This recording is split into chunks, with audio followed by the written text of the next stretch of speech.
வணக்கம். பலமுறை சொன்னேன்.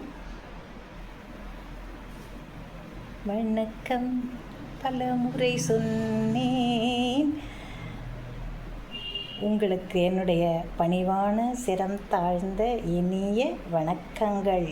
ஏன்னா அந்த வணக்கம் சொல்கிறதுங்கிறது மிகப்பெரிய செயல் இல்லையா? வணக்கம்னு யாராவது சொன்னால் நமக்கு எவ்வளோ ஒரு சந்தோஷம் இருக்குது. அந்த சந்தோஷத்தை நீங்கள் அனுபவியுங்கள். நான் உங்களை வணங்குகிறேன். ஓகே, நாம் இப்போ இந்த அடுத்த குறள், 8வது குறள், வெஃகாமை என்ற அதிகாரத்தின் 8வது குறளை காண இருக்கிறோம். அஃகாமை செல்வத்திற்கு யாதேனின் வெஃகாமை வேண்டும் பிறன் கைப்பொருள்.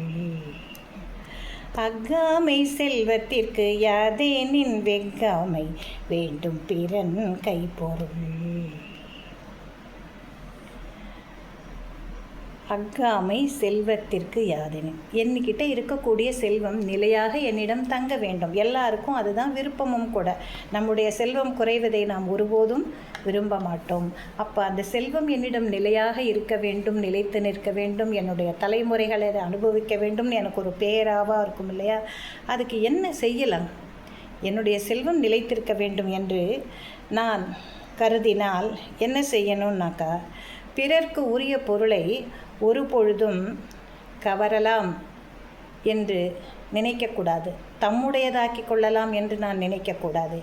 என்னுடைய செல்வம் எல்லா நாட்களிலும் என் கையை விட்டு அகலாமல் இருக்க வேண்டும் என்று நானோ அல்லது நீங்களோ அல்லது யாரோ ஒருவரோ நினைத்தாலும் நாம் என்ன செய்ய வேண்டும்?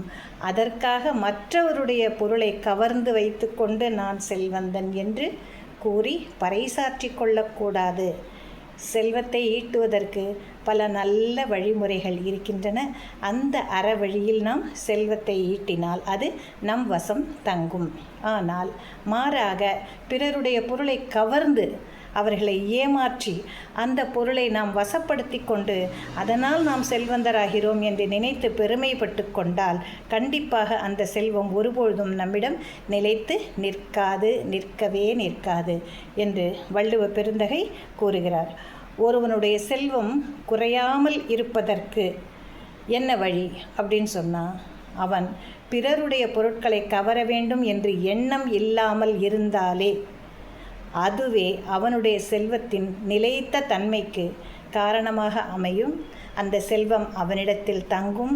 அவன் எப்பொழுதும் இனியவனாக, நல்லவனாக, செல்வந்தனாக வாழ்வான் என்று வள்ளுவம் வழிகாட்டுகின்றது. அந்த வழியில் நாமும் நடப்போம், நம்மை சார்ந்தவர்களையும் நடக்க வைப்போம் என்று கூறி உங்களை வேண்டி அடுத்த குறளில் உங்களை சந்திக்கிறேன் என்று இன்று விடை பெறுகிறேன். நன்றியுடன் உங்கள் மணிமேகலை.